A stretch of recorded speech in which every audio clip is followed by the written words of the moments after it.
Chicos, muy buenas tardes. Les saluda profesor Luis Camey. El día de hoy vamos a hacer un pequeño repaso de lo que es la suma. Para esto debemos de recordar conceptos básicos o fundamentales. Recordando que la suma significa o es la unión de dos o más elementos. Por ejemplo, 3 más 5 es igual a 8. Entonces lo que estamos haciendo es uniendo dos números. Sin embargo, en algún momento vamos a tener también la necesidad de sumar cosas, personas, animales o como lo estamos haciendo en este momento, que son números.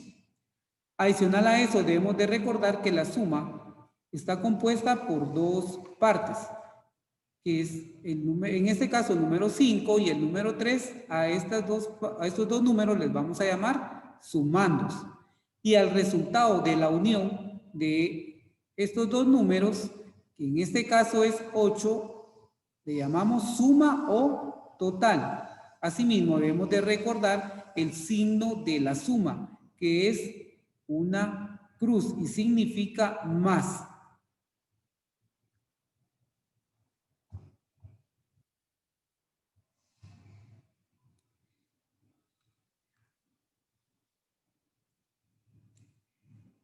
Propiedades de la suma. Chicos, es fundamental que identifiquemos que la suma tiene propiedades. En este caso, vamos a ver una de sus propiedades, que es el elemento neutro. ¿Qué significa esta propiedad? ¿O cómo está representada? Esta propiedad significa que el 0 es un elemento neutro, es decir, que cualquier número al cual le vamos a sumar, el 0 va a ser siempre igual al número. Es decir, o como en el ejemplo que tenemos en este momento, 15 más 0 es igual a 15.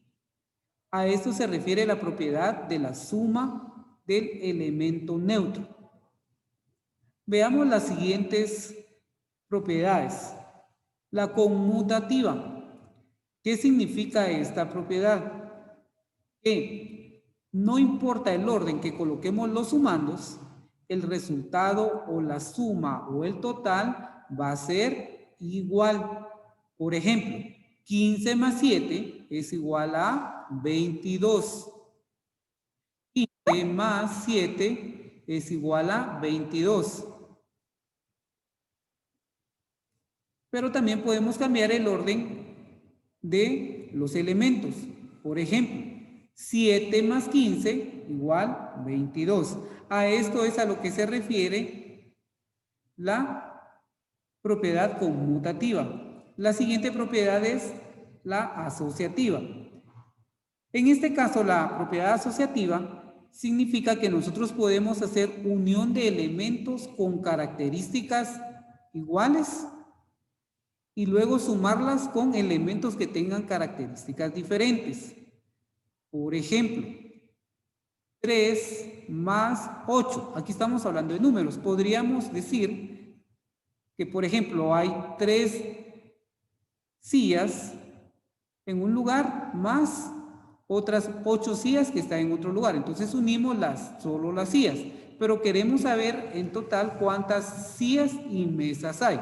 Entonces unimos las sillas y separamos las mesas, que en este caso lo podríamos decir que 8 más 3 serían las sillas, que estaríamos hablando de 11, más 2 mesas. En total, ¿cuánto tenemos? Entre sillas y mesas tenemos 13 sillas y 13 mesas.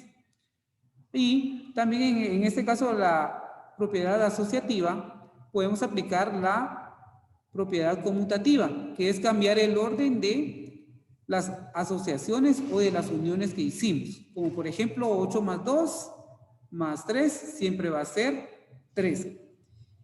Pues chicos, estas son las diferentes propiedades que tiene la suma, las partes. Sin embargo, es fundamental que recordemos que los números tienen valor y que son dos tipos de valores. El valor absoluto que es el valor que en sí tiene el número. Por ejemplo, si digo el valor absoluto de 1 va a ser 1. Y el valor relativo. Este valor significa que dependiendo en la posición que esté el número, así va a ser su valor. Pues esto lo vamos a aplicar más adelante cuando realicemos la práctica de la suma. Así es que, chicos, los veo en la próxima clase donde practicaremos la suma.